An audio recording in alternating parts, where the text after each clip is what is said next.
Halo semuanya, kembali lagi bersama saya dan di video kali ini adalah video keempat di mana kita akan membahas mengupas lebih dalam lagi tentang algoritma dari smart money. Dan di video kali ini kita akan bahas tentang smart money versus the money atau mungkin bahas yang lebih halusnya adalah smart money logic versus retail logic ya. Jadi kita akan belajar bagaimana ada perbedaan kedua sudut pandang antara logic retail melawan logic smart money. Karena itu kalau kita belum bisa mengubah kacamata kita dan mindset kita ke logiknya smart money, kita yang akan terus-menerus dimanipulasi dan dijadikan liquidity. Jadi ini adalah blueprint pergerakan smart money untuk bisa memanipulasi harga, menjebak emosi retail dan mengambil likuiditas kita. Jadi pastikan teman-teman nonton semua dari awal sampai akhir karena ini akan dalam banget ya teman-teman. Tapi sebelumnya buat teman-teman yang belum download ebook ICT Mentorship 2022 series, silakan bisa download secara gratis. Cukup klik link di deskripsi video. Nanti tinggal submit aja data WhatsApp, email, dan nomor WhatsApp gitu ya. Eh, dan lalu setelah itu, halo semuanya, kembali lagi bersama saya. Dan kali ini di video keempat kita akan membahas semakin dalam lagi tentang cara kerja algoritma. Jadi kita akan bahas tentang smart money versus dumb money, atau mungkin bahas yang lebih halusnya adalah bagaimana mengupas retail logic versus smart money logic.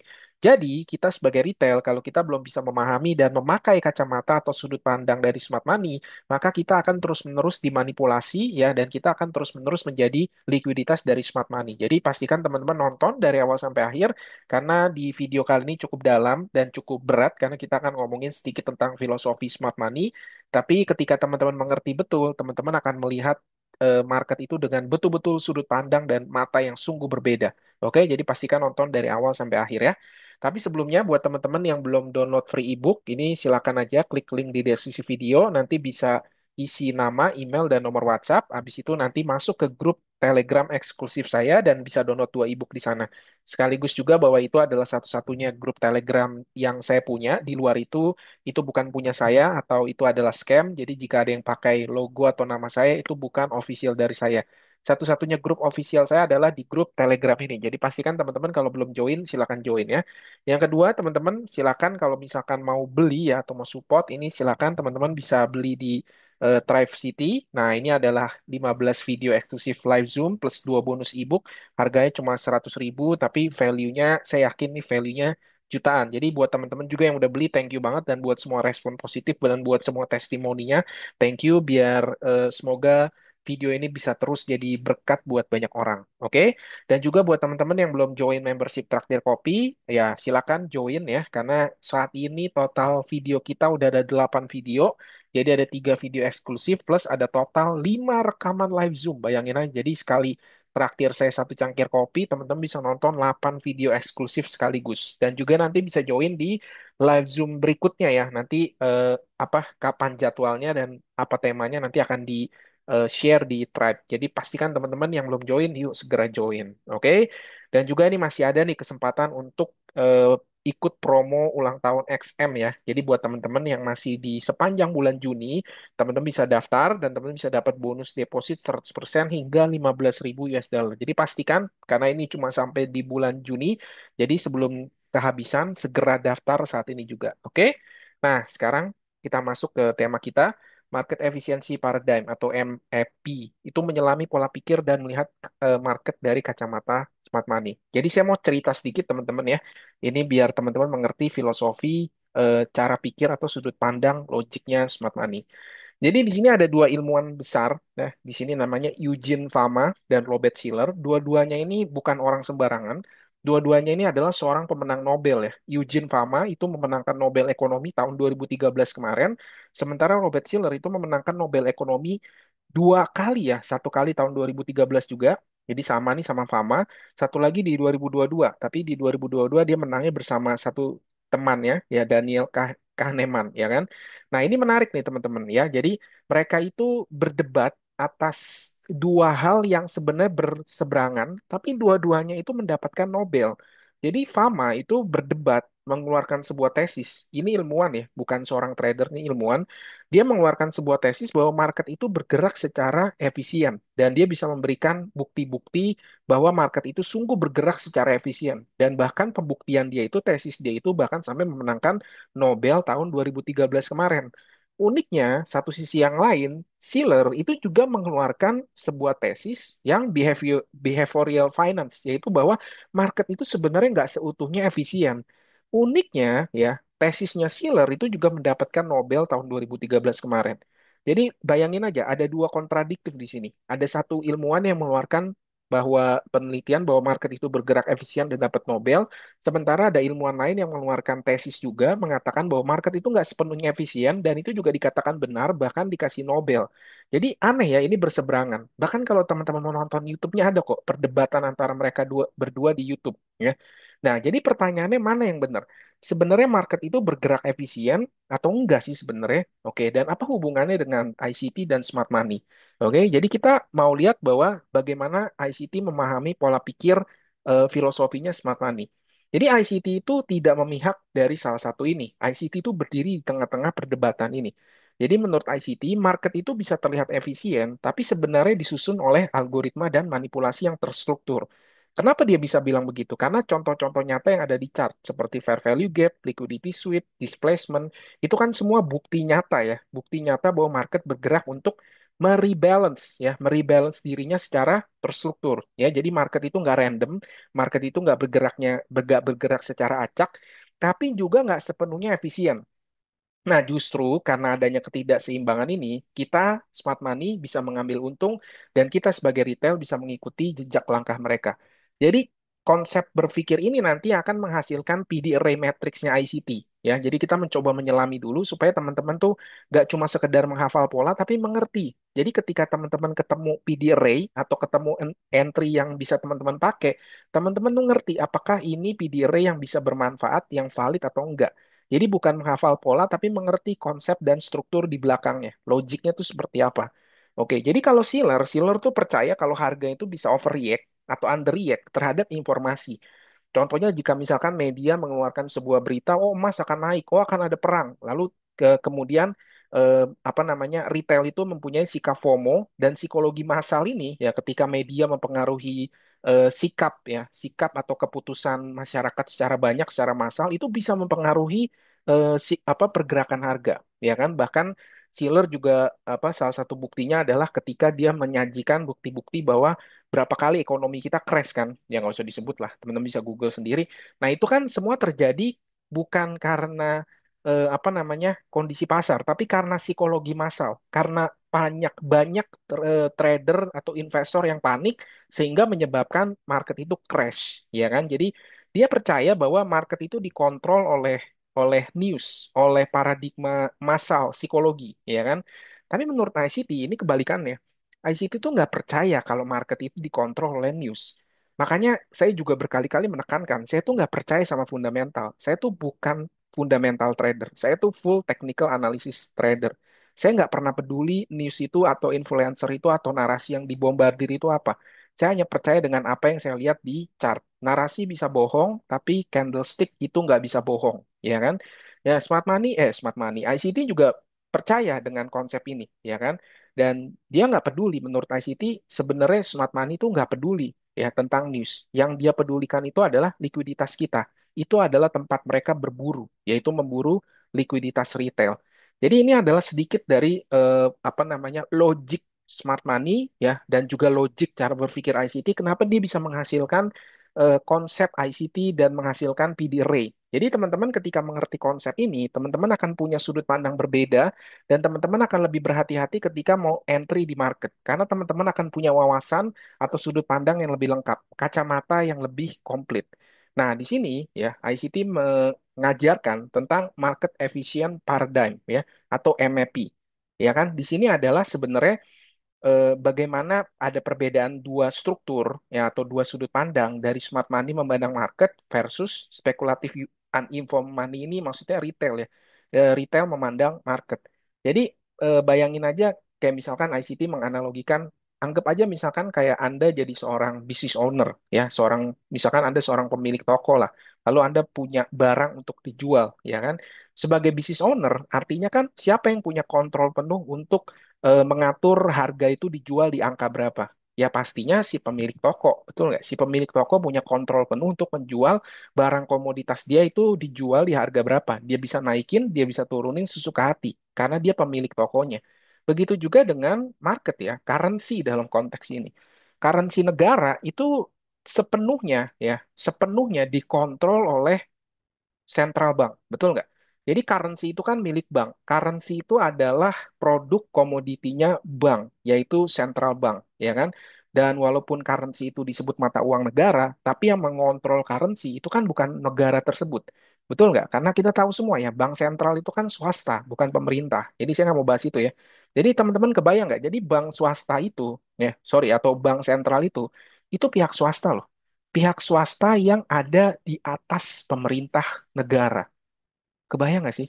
Ya, ini saya nggak mau terlalu masuk ke konspirasi, tapi Anda bisa Google sendiri, Anda bisa riset sendiri, Anda bisa tanya AI untuk bisa mengupas lebih dalam informasi ini karena ini sensitif. Jadi kita percaya bahwa ada sekelompok orang di luar sana yang tidak terlihat, yang namanya memang disamarkan, yang kita tidak akan pernah tahu siapa aja yang terlibat di dalamnya. Tapi mereka lah yang sebenarnya di belakang layar mengontrol pergerakan harga sebuah negara. Iya kan? Yang itu yang disebut dengan wajah-wajah yang ada di dunia itu disebutnya sebagai central bank. Tapi kan di atas semua central bank ini ada satu orang, ada sekelompok orang yang mengatur semua itu. Sehingga dia, ya, orang-orang ini itu punya pandangan yang berbeda sekali dengan cara kita memandang market. Jadi mereka itu bisa punya kontrol penuh untuk menaikkan harga atau menurunkan harga. Mereka bisa buat satu hari crash, satu hari lompat, ya, tiba-tiba gold lompat ribuan pips, tahu-tahu juga bisa dibikin turun ribuan pips. Lalu untuk mengakali ini, ya mereka tinggal bayar media aja untuk bangun sebuah narasi, untuk bisa menenangkan investor atau masyarakat yang panik. Betul nggak sih? Mereka bisa dengan mudah mengatakan itu. Makanya kenapa ICT itu nggak pernah percaya terhadap news, berita. Karena semua itu adalah manipulasi. Iya kan? Central bank atau sekelompok orang yang memiliki ini itu bisa dengan gampangnya, dengan mudahnya membangun, membayar influencer dan membangun narasi-narasi untuk bisa mengontrol naik turunnya sebuah currency. Jadi ini yang disebut dengan market efficient paradigm. Dan di sini ICT itu mau mengajarkan, yuk retail, kita mulai bangkit, kita mulai buka mata, kita mulai melek, berhenti jadi yang dimanipulasi, berhenti jadi likuiditas. Emangnya teman-teman kita retail apakah kita nggak muak gitu bahwa kita terus-menerus dijadikan apa namanya likuiditasnya mereka, kita dipermainkan mereka, kita seperti apa ya, seperti em, apa namanya diombang-ambingkan, dibawa ke sana ke sini dengan mudahnya. Nah, di sini ICT itu mencoba mendobrak itu, ya, mengatakan bahwa wake up, ya, saatnya udah waktunya kita harus bangun, saatnya kita mencoba memahami bagaimana smart money memandang market dan memahami bagaimana logik smart money ketika dia memandang market. Sehingga dengan cara seperti itu, kita nggak mungkin bisa ngalahin smart money. Dan kita nggak mau juga ngalahin smart money. But at least kita bisa follow the footprints. Betul nggak? Kita bisa ikutin jejak langkah kakinya para smart money. Ya kan?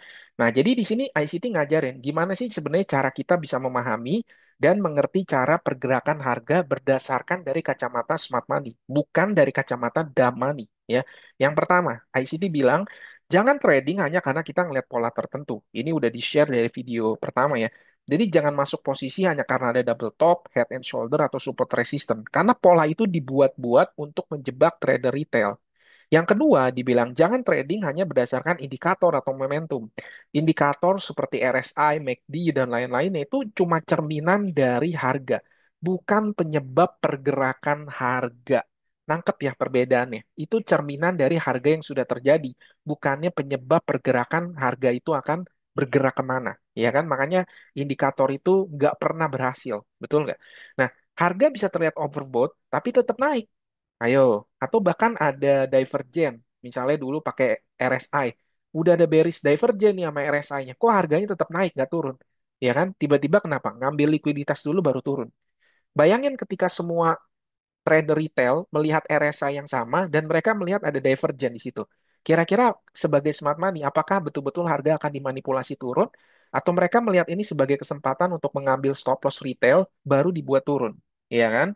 Jadi gitu ya teman-teman. Jadi kita harus mulai berpikir dari kacamata smart money, dari logiknya smart money.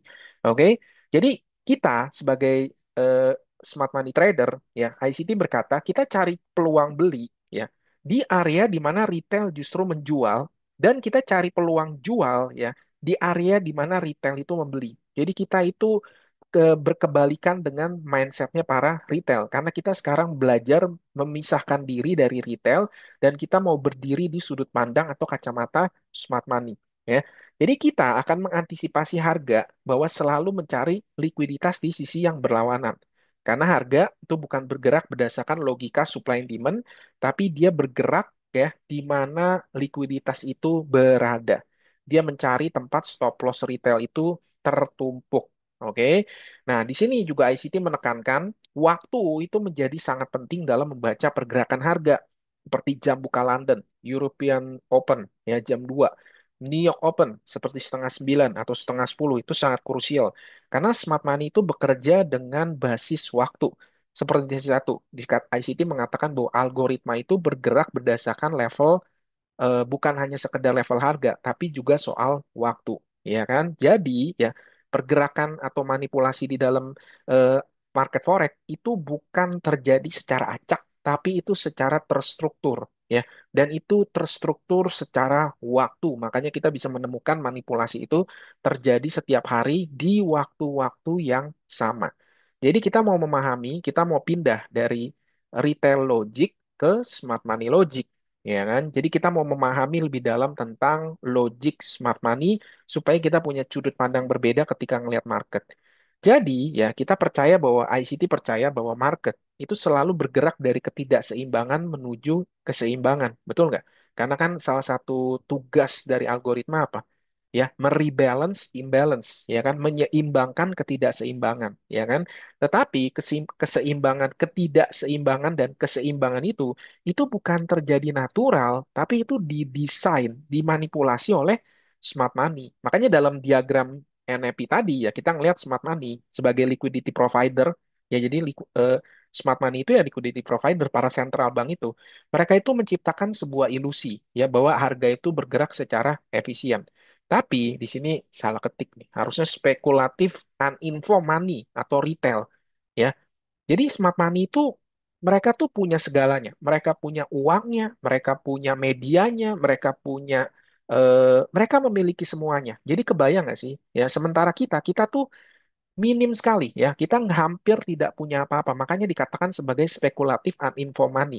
Kita itu punya uangnya, tapi kita itu uninformed. Kita nggak punya insider berita dari orang dalamnya. Dan kita itu ketika masuk ke market sifatnya hanya spekulatif. Bukan seperti para smart money yang memang ketika masuk ke market, mereka udah dapat beritanya, mereka tahu kemana harga akan bergerak, mereka tahu beberapa bulan lagi apa yang terjadi, dan lain-lain, dan lain-lain. Jadi itulah kenapa kita tidak akan pernah bisa menang, ya, bahkan nggak perlu menang ya, kita nggak akan pernah bisa mengikuti jejak langkah kaki smart money menggunakan supply and demand dan buyer and seller konsep, ya, support resistance itu semua udah pasti palsu, dan itu semua pasti tujuannya adalah untuk menjadikan kita likuiditas. Jadi ini yang disebut dengan market efficiency paradigm. Jadi melihat atau memandang market dari logiknya smart money. Nah, jadi disinilah makanya fair value gap itu pertama kali ya. Jadi setelah kita ngerti konsep ini, itulah kenapa di ICT itu unik banget, berbeda sekali dengan konsep supply and demand atau buyer and seller atau demand ya dan supply dan demand. Di ICT kan salah satu PD array-nya adalah fair value gap. Nah, sebenarnya dari mana sih konsep fair value gap itu muncul?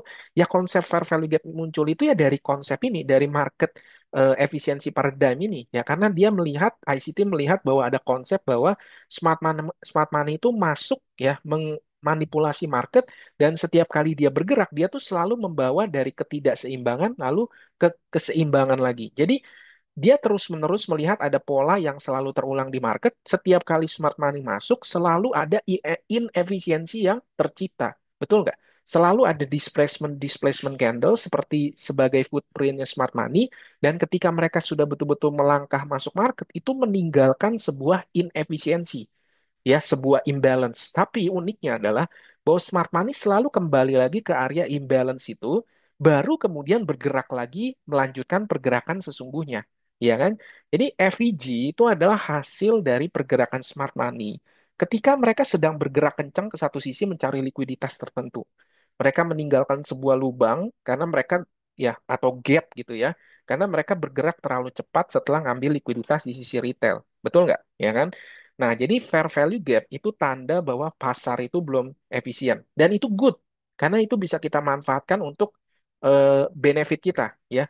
Makanya, jadi sesuai dengan market efficiency paradigm, harga itu pasti nanti akan kembali lagi ke fair value gap untuk menyeimbangkan strukturnya. Nah, disitulah ketika smart money mau masuk, ya, untuk dia melanjutkan pergerakan pasar, di situ kita bisa nebeng, kita bisa ngikutin masuk ya ketika smart money melakukan merebalance imbalance itu, disitulah kita bisa nebeng masuk ke area imbalance itu sebagai kita ngekorin nanti jejak langkah kaki smart money yang lebih tinggi gitu ya.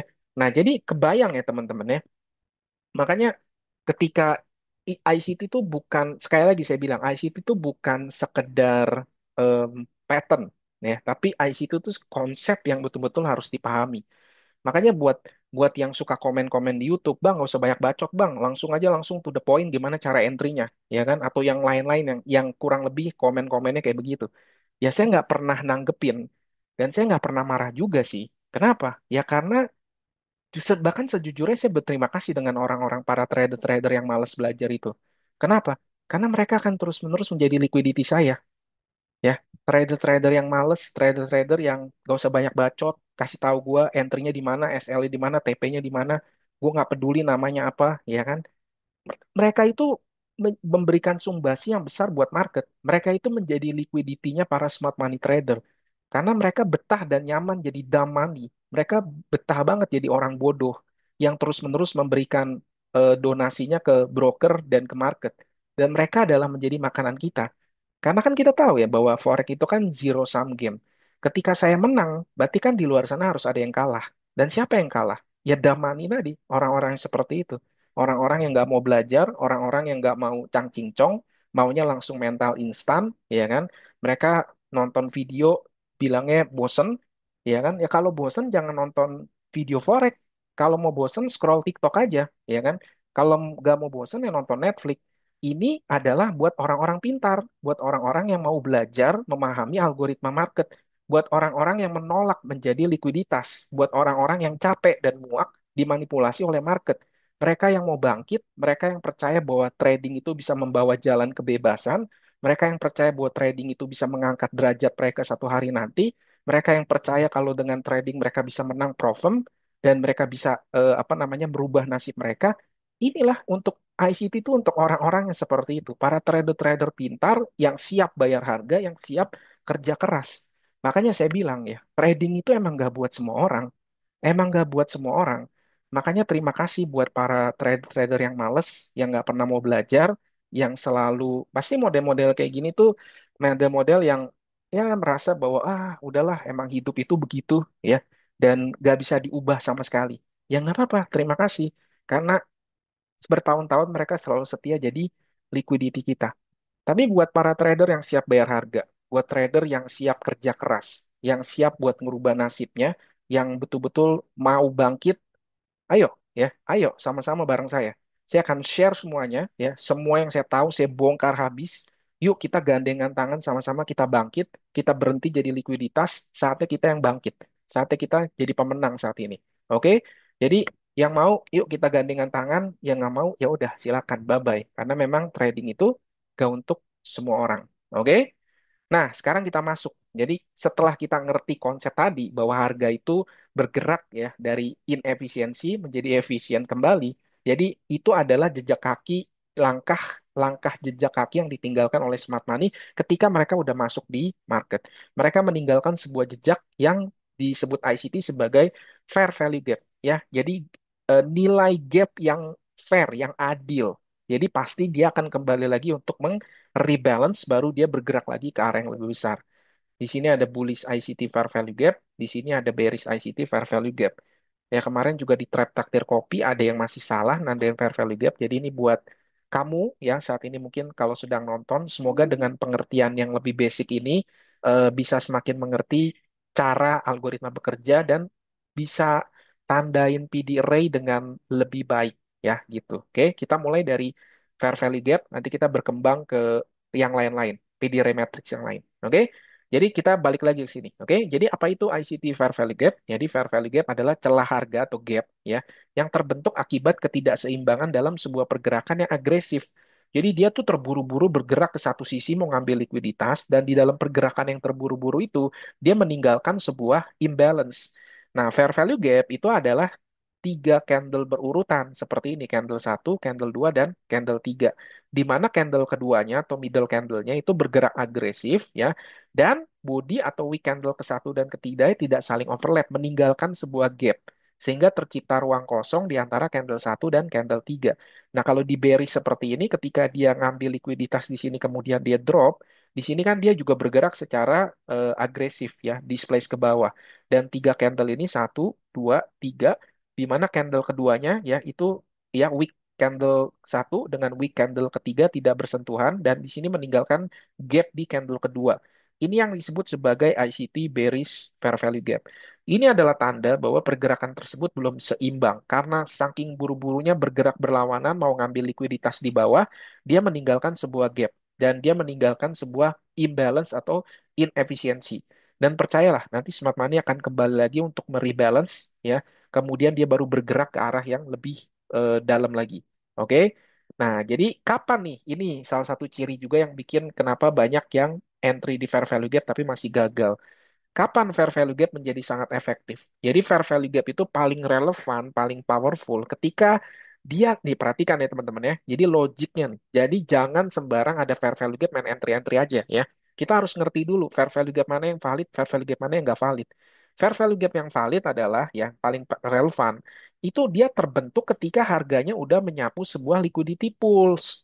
Oke, jadi misalkan harga bergerak kencang ke satu arah, lalu dia mengambil stop loss buy side atau sell side. Lalu setelah dia ngambil liquidity pools yang penting itu, ya di mana stop loss retail tertumpuk, tiba-tiba dia bergerak ke arah yang berlawanan dan meninggalkan inefisiensi.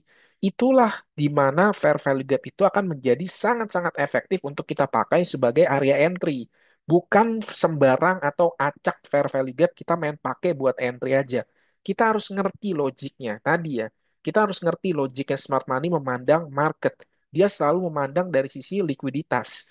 Jadi kita mau biarkan smart money mengambil likuiditas dulu. Setelah dia selesai ngambil likuiditas, dia bergerak ke arah yang berlawanan dan saking cepatnya dia bergerak ya di satu sisi meninggalkan inefisiensi, kita percaya bahwa smart money akan kembali lagi untuk merebalance, baru dia kembali melanjutkan pergerakannya. Nah, itulah menjadi area titik entry kita. Jadi, kita harus melihat bahwa smart money harus terlebih dahulu mengambil likuiditas, stop loss retail, meninggalkan fair value gap sebagai jejak distribusi. Setelah itu, harga biasanya retrace kembali ke area fair value gap sebelum bergerak lebih jauh. Kalau teman-teman ngerti konsep liquidity, ngerti konsep NFP tadi, ya, teman-teman akan bisa tahu mana fair value gap yang valid, mana fair value gap yang nggak valid.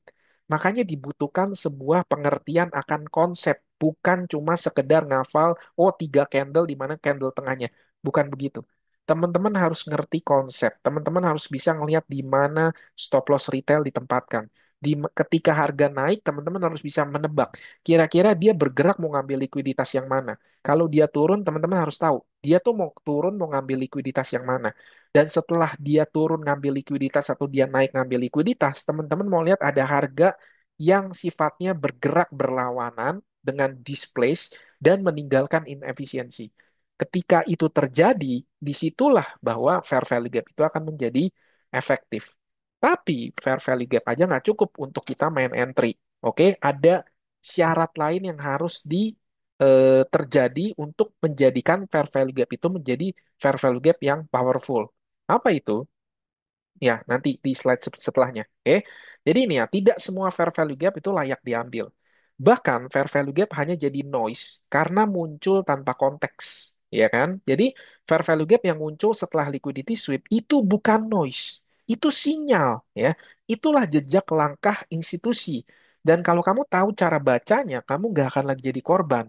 Kita yang akan ada di dalam permainan mereka, kita yang nanti akan bergerak bersama smart money untuk ngebantai ngabisin likuiditas-likuiditas para dumb money tadi, trader-trader yang malas belajar tadi.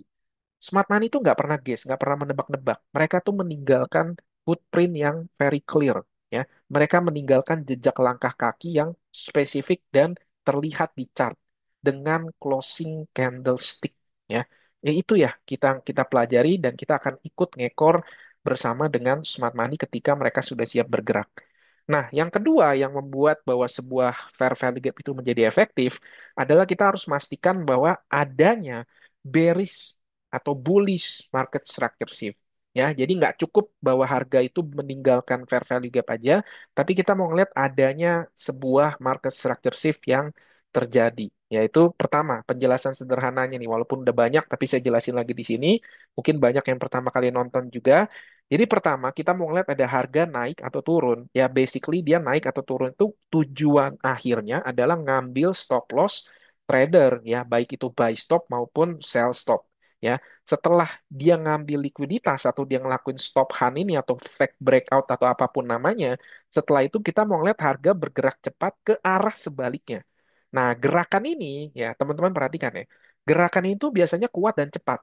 Nangkep gak teman-teman? Jadi begitu dia bergerak, begitu ngambil likuiditas, kita tuh mau ngeliat ke arah berlawanan, tapi ke arah berlawanan itu energetic movement yang fast, ya, yang betul-betul cepat. Kenapa? Karena kecepatan menjadi penting. Kenapa? Karena dia mau bergerak dengan cepat di arah berlawanan supaya pihak buyer yang sedang diuntungkan ini nggak bisa punya waktu untuk melikuidasi posisi mereka.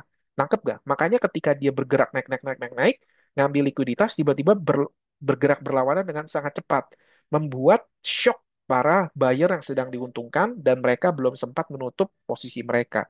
Ya kan? Nah, jadi setelah gerakan kencang ini terjadi, kita juga mau ngelihat bahwa harga itu menembus ya gerakan berlawanan yang dalam konteks ini bearish, harga turun di splash ini menembus swing high atau swing low terakhir yang sebelumnya mendorong harga mengambil likuiditas tadi. Ya kan? Jadi penembusan ini harus dilakukan oleh candle besar atau displacement candle. Jadi bukan hanya wick atau candle kecil. Jadi kita mau ngeliat ya bahwa ketika dia naik ke atas, ini adalah swing low terakhirnya, ya kan? Jadi ketika dia turun berlawanan arahnya dengan cepat, kita mau ini penuh dengan displacement candle, ya, dan mematahkan atau ngebreak si swing low di sini. Ya, jadi ketika ini terjadi, nah, itu baru kita sebut sebagai ICT Market Structure Shift. Dan saya mau tekankan sekali lagi ini adalah displacement candle atau bukan hanya wick atau candle kecil. Nah, ini teman-teman ya. Ini adalah slide dari ICT Mentorship 2022. Ini kok nggak salah episode ke-6 ya. Ya, di sini di mana dia mengajarkan bearish market structure shift. Saya cuma nebeng doang ya teman-teman. Di sini dia menjelaskan dengan sangat-sangat precise ya, sama seperti yang saya jelasin tadi. Ya, jadi kita mau lihat price delivery rally above all high atau or highs. Jadi dia mau rally naik ke atas ngambil sebuah buy stop ya, sebuah all high, kemudian quickly shift lower. Ya, kemudian dengan cepat dia berbalik tajam ke arah yang berlawanan. Oke. Dan di sini dibilang ya ada kata quicknya, ada kata kecepatan di sini, dan juga di sini ada kata displacement lower. Ya, dan dia tekankan di sini not a small candle move lower. Jadi bukan candle kecil, tapi dia mau lihat sebuah candle besar, ya kan? Nah, jadi ini juga saya nggak tahu ya, tapi kemarin tuh ya teman-teman kejadiannya belum lama ya. Saya curhat sedikit nggak apa-apa ya. Kemarin belum lama, tiba-tiba ada pesan masuk gitu ya. Dia bilang begini, dia ngirimin slide saya tentang market structure shift. Habis itu dia bilang begini, Bang, lu tuh salah ngajarin orang-orang market structure shift. Market structure shift itu nggak perlu sampai displacement candle. Wick aja juga udah boleh gitu. Jadi kalau di break sama wick itu juga udah terjadi market structure shift. Terus di bawahnya dia ngomong gini, teman. Dia literally dia ngomong gini, teman-teman. Lo mau klarifikasi di depan umum lu salah atau gue yang klarifikasi ke orang-orang kalau lu salah ngajar? Kebayang nggak, teman-teman? Saya baca itu, ini orang ngapaan sih gitu ya. Kalau ya udah saya males debat segala macam, udah saya nggak mau buang waktu, saya terserah lo mau ngapain ya. Nah, ini sekaligus juga untuk ngebantah ya teman-teman buat orang-orang yang masih punya pemikiran sendiri, ya. Ya silakan kalau mau punya pemikiran sendiri. Saya nggak tahu, mungkin mereka punya YouTube channel, ya kan, mereka ngajarin ICT juga, dan tiba-tiba mungkin follower mereka nontonin video saya dan berlawanan dan mungkin si orang itu diserang. Itu kata channel Happy Cuan nggak begitu? Ya mungkin saya nggak tahu, tapi kurang lebih logik saya berpikir seperti itu. Kenapa karena kalau nggak, ngapain tiba-tiba ada akun anonim nyerang saya hanya untuk begituan doang, ngasih tahu begitu, ya. Jadi buat ngebantah semua itu, nggak usah banyak bacot, lu baca sendiri nih slide dari ICT. Jadi kalau lu merasa diri lu benar, ya, lu ngerasa bahwa model structure shift lu yang benar, lu email sendiri ke ICT, lu ajarin dia yang benar yang mana. Oke, saya ngambil murni dari pengajaran ICT-nya sendiri. ICT-nya sendiri di sini yang ngajarin kita butuh sebuah displacement candle, ya, displacement lower, bukan small candle. Oke, ini juga sama, ya. Ketika dia ngajarin bullish market structure shift, dia bilang di sini di break, ya, displacement higher, not a small candle move higher or weak only. Bukan hanya sebuah candle kecil yang bergerak naik atau bukan cuma sekedar weak, ya, tapi dia mau ada displacement candle. So, jadi dengan ini semoga clear, nggak ada lagi urusan soal masalah wick atau displacement candle. Karena jelas ya, ini adalah displacement candle. Atau kalau nggak mau percaya omongan saya, silakan. Kenapa nggak di backtest aja? Coba backtest 100 data, ya. Market structure shift yang pakai wick, backtest 100 data, market structure shift yang pakai displacement candle. Coba lihat win rate-nya mana yang lebih bagus. Kalau lu ngerasa bahwa pakai wick bisa, ya silakan. Berarti lu nemuin sendiri metode lu dan silakan pakai itu kalau memang itu berhasil. Tapi saya udah nyaman dengan backtest data yang udah ratusan. Saya nyaman dengan cara seperti ini dan ini sudah terbukti, ya kan? Jadi saya nggak akan ngubah. Ya kalau nggak mau ikut, ya silakan, ya gitu loh. Oke? Nah ini ya. Jadi sekali lagi, logiknya adalah market structure shift. Kita mau ngeliat harga naik, ngambil ini untuk bearish market structure ya. Kita mau ngeliat harga naik, ngambil stop loss retail, ya. Habis itu dia turun tajam, tembus swing low terakhir. Nah, ketika ini terjadi, maka strukturnya berubah dari bullish jadi bearish nih ketika turun ke sini. Setelah dia ngambil stop loss di sini, lalu dia bergerak turun berlawanan, ya, dan swing low ini di break, maka kita bilang bahwa strukturnya berubah dari bullish jadi bearish. Ya kan, juga kebalikannya kalau misalkan apa namanya yang naiknya, ya kan? Jadi harganya turun, ngambil stop loss trader buy, naik tajam, tembus swing high-nya, strukturnya berubah jadi bearish bullish. Jadi ini kebalikannya aja ya. Oke, jadi market structure shift itu terjadi, ini nih kata-kata yang harus teman-teman ngerti. Jadi jangan lagi nanya, Bang, ini udah terjadi perubahan struktur belum, Bang? Ini market structure shift nggak? Itu masih ngafal pola, teman-teman. Masih ngafal pola kalau cuma kayak begitu. Kalau cuma ngafal pola, teman-teman akan jadi likuiditasnya. Percaya sama saya. Jadi mulai diubah jadi logiknya diubah jadi smart money logic, bukan retail pattern trader lagi. Ya, kita harus tanya dulu ya sebelum apakah sebuah stop loss atau likuiditas penting itu sudah diambil? Karena market structure shift itu terjadi ketika ada jebakan dulu, ada manipulasi dulu. Baru dia menunjukkan arah aslinya dengan kekuatan, yaitu displacement candle. Dan perubahan arah itu harus jelas, bukan gerakan pelan atau setengah-setengah. Kita mau lihat dia turunnya itu dalam konteks bearish, dia turunnya itu betul-betul displace ke bawah. Dan ketika dia displace ke bawah, ya, di sini kan swing low-nya di break. Nah, ketika dia di break ke bawah ini dan di dalam rentan ini, di dalam pengambilan likuiditas dan di dalam rentan swing low-nya di break, tercipta sebuah fair value gap di sini. Inilah fair value gap yang valid yang bisa kita gunakan untuk entry. Jadi bukan sembarang fair value gap, ya. Jadi saat harganya naik ambil likuiditas lalu turun agresif, akan muncul biasanya celah harga atau fair value gap karena ketika dia mau turun cepat, dia pasti ketika turun cepat ini dia meninggalkan inefisiensi yang akan kita jadikan sebagai celah untuk kita bisa entry, ya. Jadi fair value gap ini yang jadi fair value gap yang paling efektif karena terbentuk setelah likuiditas diambil menjadi jejak distribusi smart money. Iya dong, karena siapa sih yang mampu gerakin harga displace ke bawah kencang kalau bukan smart money? Jadi pergerakan displacement kencang ini kan menandakan bahwa memang smart money udah masuk. Berarti order smart money ada di atas ini nih ketika dia ngelakuin order pairing, smart money reversal. Betul kan? Kemudian turun ke bawah, ya, itu adalah jejak langkah kaki dia, footprintnya dia. Dan sering kali nanti dia akan retrace kembali, ya kan, dikunjungi kembali untuk entry. Jadi kita bisa gunakan ini untuk entry. Jadi kalau lihat harga displace ke bawah, jangan, ya ketinggalan momen. Itu mah mindsetnya dumb money, ya. Kita sebagai smart money, justru kita mau ngelihat mereka melangkah dulu. Ketika kita ngelihat ada displacement candle, kita ngelihat bahwa mereka itu sudah melangkah. Dan kalau mereka sudah melangkah dan meninggalkan efisiensi, disitulah kita mulai masuk sebagai smart money trader untuk mengikuti jejak langkah kaki yang lebih besar lagi. Gitu ya teman-teman. Jadi tidak perlu takut, tidak perlu FOMO, ketinggalan market. Oke, jadi ini bullish yang tadi, yang ini yang bearish. Oke, konsepnya itu seperti ini. Jadi semoga dengan ini teman-teman bisa semakin jelas mengerti tentang ICT market structure shift. Bukan hanya sekedar ngafal pola, tapi betul-betul mengerti konsepnya, ya, gitu. Oke, jadi kita masuk nih setelah kita tadi belajar konsepnya sedikit ya, basic logic smart money versus dumb money, retail logic versus smart money logic. Lalu kita juga belajar bahwa fair value gap itu adalah sebuah tanda, sebuah sign ya dari footprintnya smart money, dan kita tahu bahwa market itu bergerak dari inefisiensi menuju efisien. Jadi kita tahu bahwa fair value gap itu bisa kita pakai sebagai area entry point kita, ya kan? Nah, jadi trading rules-nya untuk ICT Mentorship 22 tuh sebenarnya very simple. Karena sekali lagi saya cerita sedikit, mungkin background yang belum tahu. ICT Mentorship 2022 itu adalah sebuah love letter, sebuah surat cinta dari ICT untuk anak perempuannya. Ya, dia punya anak perempuan paling kecil, dan sebagai seorang ayah ya yang pasti ingin kasih yang terbaik buat anak-anaknya, dia tuh berharap bahwa satu hari ya dia berpikir kalau nanti anak perempuannya satu hari nanti tiba-tiba tertarik ke dunia trading, ya ketika ICT Mentorship 2022 ini direkam, anak yang paling kecil itu belum tertarik ke dunia trading.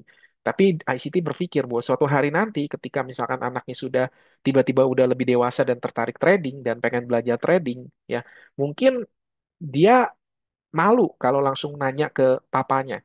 Jadi ICT mempersiapkannya dalam bentuk apa? Mempersiapkannya dalam bentuk playlist video di YouTube. Jadi ini sebenarnya surat cinta buat anaknya. Jadi nanti kalau anaknya udah besar dan tiba-tiba anak wanitanya tertarik untuk belajar trading, ya dia tinggal nonton legasinya, ya dia tinggal nonton warisannya yang ada di YouTube. Ya jadi kebayang ya.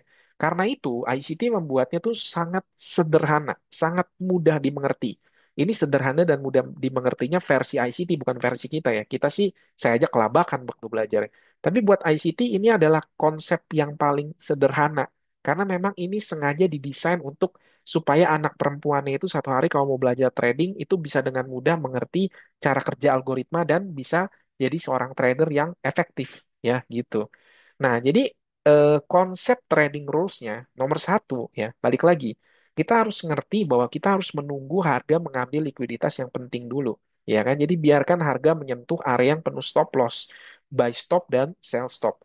Jangan entry ya ketika harganya sedang ambil likuiditas. Ini judi. Kalau teman-teman dia lagi naik naik naik Anda main tekan sell lagi itu jatuhnya judi.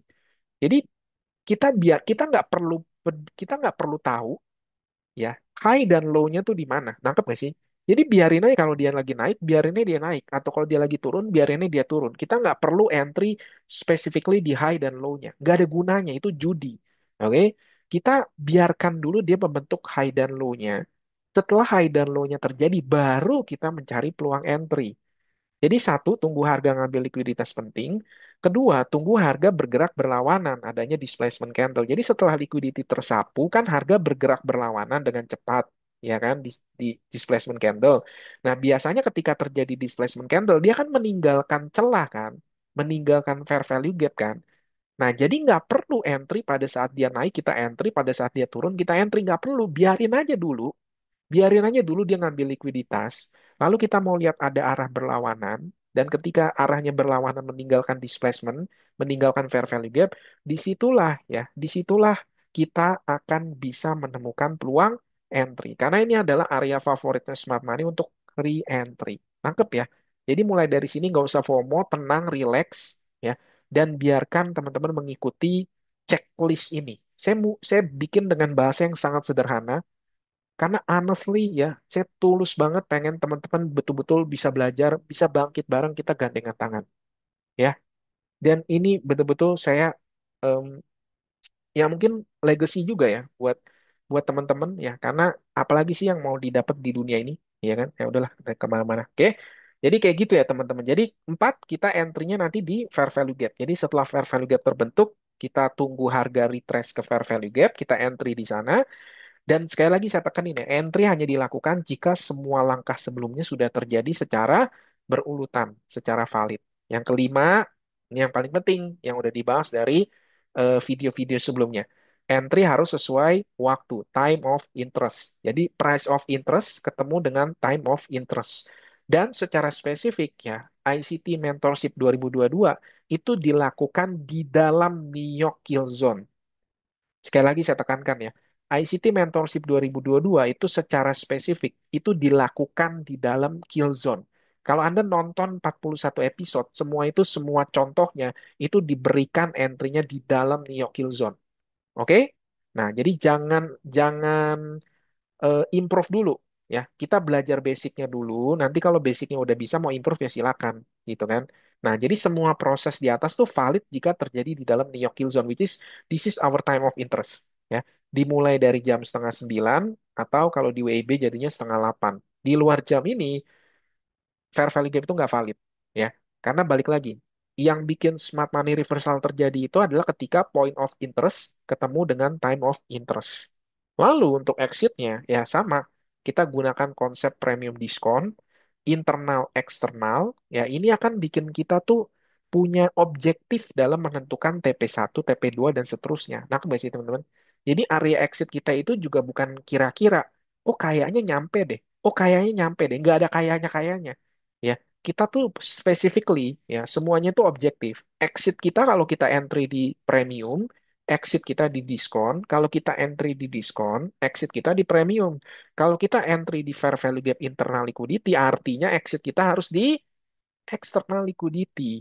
Ya, jadi kita tuh objektif, tidak ada kayaknya. Kita mau kill every emotion. Kita mau bunuh semua emosi. Kita betul-betul jadi robot yang bergerak secara logik. Oke.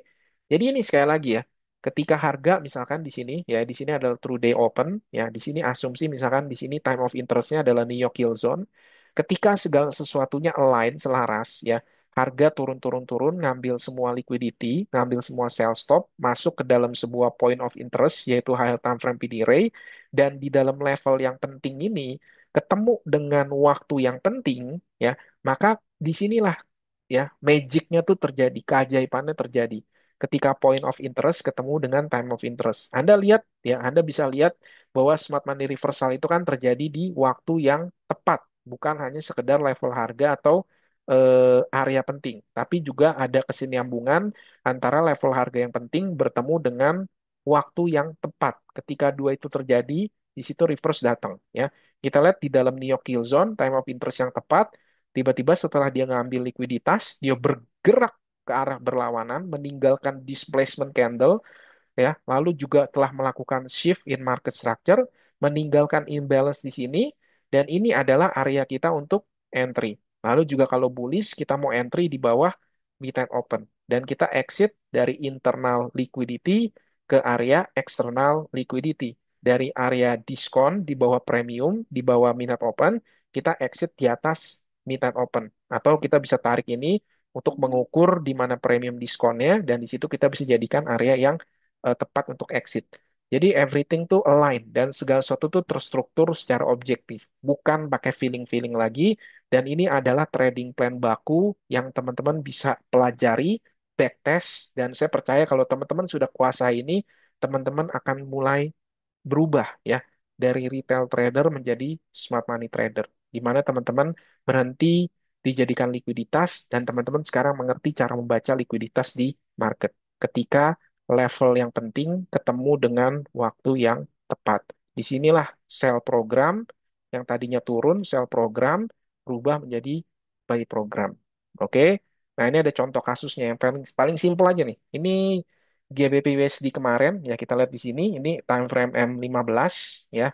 Ini adalah true open-nya, ini adalah minute open-nya, dan kita lihat ya bahwa dia sudah masuk di dalam sebuah daily fair value gap ya. Jadi dia udah ada di dalam sebuah level harga yang penting. Sekarang kita tinggal combine dengan elemen waktunya. Ketika level harganya bertemu dengan waktunya, disitulah reversal akan terjadi. Ini setengah 9, kita lihat di sini opening apa namanya New Kill Zone-nya, dia naik ke atas, oke. Setelah dia naik ke atas, tujuan dia naik ke atas tuh ngapain? Dia ngambil semua liquidity di area sini, betul nggak? Dia tahu di sini ada London liquidity, ya, jadi dia ngambil liquidity dan juga dia ngambil previous daily high-nya di dalam level yang penting. Level yang penting ketemu dengan waktu yang penting, ya terjadi apa? terjadi smart money reversal. Dari buy program berubah jadi sell program. Selanjutnya kita lihat bahwa setelah dia ngambil likuiditas, apakah ada apa namanya struktur yang sifatnya berlawanan? Ada. Dia ngambil likuiditas ke sini, kemudian ada struktur yang berlawanan dengan displacement candle seperti ini, ya. Dia membuat swing low terakhir di sini di break dengan kencang, dan juga ketika penurunan kencang ke bawah, dia meninggalkan inefisiensi di sini, sebuah fair value gap. Nah, ini bisa menjadi area entry teman-teman, kemudian teman-teman exit ya dari internal liquidity ke external liquidity, dari premium ke diskon. Very simple, ya kan? Nah, satu contoh lagi ya, kalau kita misalkan mau entry di time frame yang lebih kecil misalkan, ini biar nggak terlalu panjang, jadi saya pakai contohnya dikit aja ya, jadi biar videonya nggak terlalu panjang. Mungkin nanti ke depan kita bisa lebih banyakin contoh, tapi saya mau pisahin antara teori dan real case-nya. Jadi biar videonya nggak kepanjangan. Oke. Ini gold ya. Ini kita lihat tepat di setengah sembilan. Ini setengah sembilan, New Kill Zone opening. Ada swing low yang ke atas. Tujuannya apa? Tujuannya adalah ngambil likuiditas. Di mana stop loss retail itu tertumpuk. Ya, kita lihat bahwa dia naik ke atas untuk ngambil previous daily high-nya. Ya, time based liquidity, di mana kita percaya bahwa di sini pasti banyak likuiditas stop loss berkumpul. Setelah itu, sesuai dengan checklist kita, setelah dia ngambil likuiditas, apakah ada harga yang sifatnya struktur yang sifatnya berlawanan ketika apa dia menuju likuiditas ini. Ada ya, kita lihat di sini ada struktur yang sifatnya berlawanan dengan kencang dan cepat turun ke bawah ya. Dan juga kita lihat bahwa dia sudah membuat swing low di sini ya, sebagai swing low terakhir yang ngedorong harga kencang ke atas, itu di break dengan displacement. Lalu ketika dia turun dengan displacement candle ini, apakah dia sudah meninggalkan inefisiensi? Kita lihat ya, bahwa di sini dia juga udah meninggalkan inefisiensi. Di sini ada inefisiensi, di sini juga ada inefisiensi. Nah, kalau ada dua begini gimana? Tetap konteksnya adalah sebagai smart money trader, kita mau sell di premium dan buy di diskon. Karena di sini kita mau ngambil sell, artinya kita ngambil area yang diskon. Kita tarik dari high sini ke low sini, ya ini kita dapat di sini adalah equilibriumnya. Jadi sebenarnya fair value gap di sini adalah fair value gap yang sifatnya ada di area diskon.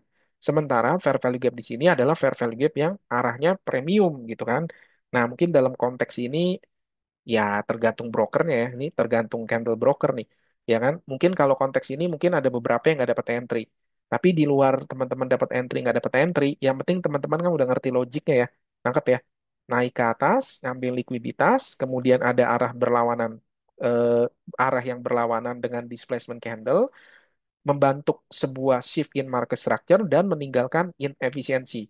Dan semuanya itu juga terjadi di dalam waktu yang tepat, yaitu di dalam kill zone, ya setengah sembilan AM. Oke, nah jadi setelah itu ya kalau saya sih teman-teman udah tahu gaya saya yang subscribe dari lama, ya saya suka pakai Fibonacci, ya kan? Jadi dari internal kita bisa targetin ke external liquidity. High di sini, low di sini, ini equilibriumnya. Jadi kita bisa targetin semua external liquidity di bawah area equilibrium, ya kan? Sini, di sini, di sini. Karena lihat nih, begitu dia naik ke atas kencang, lihat nih, di sini dia naik kencang banget nih, berapa ratus pip nih ya kenaikannya. Ketika dia naik kencang gini, pertanyaan saya siapa pihak yang sedang diuntungkan? Yang sedang diuntungkan kan pihak buyer. Dan pertanyaannya ketika naik kencang ke sini, ya pihak buyer itu menaruh stop loss mereka di mana? Ya di semua swing low ini kan, betul?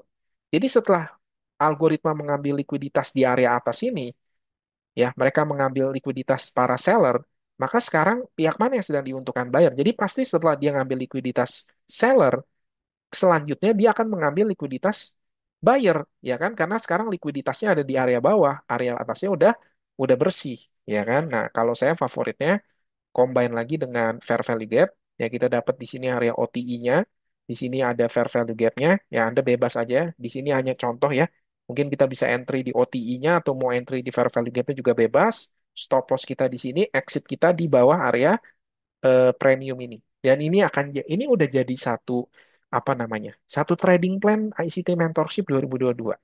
Ya, apakah sulit? Enggak ya teman-teman ya. Yang penting teman-teman tinggal banyak-banyak latihan, banyak-banyak backtest ya. Nanti teman-teman akan lama-lama fasih kok dengan cara yang sederhana ini. Very simple. Dan ini adalah awal ya, karena balik lagi supaya videonya nggak terlalu panjang. Jadi ini contohnya dikit aja dulu.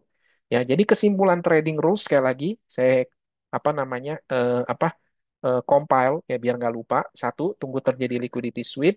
Kedua, tunggu terjadinya displacement. Ketiga, tunggu fair value gap terbentuk. Keempat, entry saat retest ke fair value gap, ya kan? Lalu pastikan semua terjadi di dalam New York Yield Zone. Jadi ketika area yang penting, likuiditas yang penting bertemu dengan time of interest yang penting.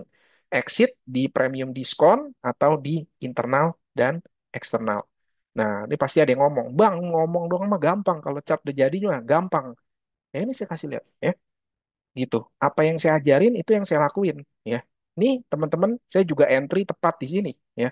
Saya entry di 3445, stop loss saya cuma 100 pip ke atas, TP saya 300 pip, ya. Jadi ini ngasilin 3R dari satu single entry seperti ini, ya kan? Ya mungkin ada yang nanya lagi, Bang, tapi kenapa lu entry-nya di sini, Bang? Ini kan, mestinya kan entry di sini. Ya, ya anggap aja saya masih punya banyak senjata rahasia yang belum saya bongkar lah gitu ya, kan nggak mungkin juga semuanya dibongkar dalam satu video YouTube, ya kan? Tapi intinya adalah di sini ya saya betul-betul mengajarkan apa yang saya lakukan teman-teman. Jadi kalau misalkan teman-teman suka dengan videonya atau teman-teman mau memperdalam lagi tentang logiknya ICT, bukan hanya ngafal tapi betul-betul ngerti retail logic versus smart money logic, ya ngerti smart money versus Damani, ya teman-teman yuk kasih supportnya ke saya gitu ya.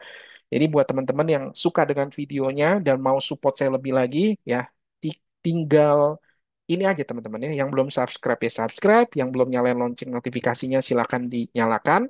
Dan juga teman-teman kasih like dan share karena hal kecil itu akan sangat berguna buat mendukung algoritma video ini naik lagi ke atas supaya semakin banyak trader retail di luar sana yang tidak lagi menjadi likuiditas, tapi saatnya kita sebagai trader retail bergandengan tangan bersama bangkit, ya kita sama-sama menang bersama dengan jejak langkah kakinya Smart Money. Oke, jadi kalau Anda suka, please supportnya, like, share ke teman-teman ya. Lalu juga tinggalkan kolom komentar kata lanjut ya, atau gas dan lain-lain. Oke, jadi kita ketemu lagi nanti di sesi ke-5. Karena masih banyak rahasia-rahasia yang belum saya bongkar, bagaimana cara smart money dan algoritma itu bekerja. Oke teman-teman, jadi thank you yang udah nonton dari awal sampai akhir. Kita ketemu nanti di live Zoom berikutnya untuk diskusi dan Q&A ya. Nanti kita pastikan juga pasti akan asik banget ya. Gitu aja. Jadi thank you semua yang udah nonton. Happy cuan dan bye-bye.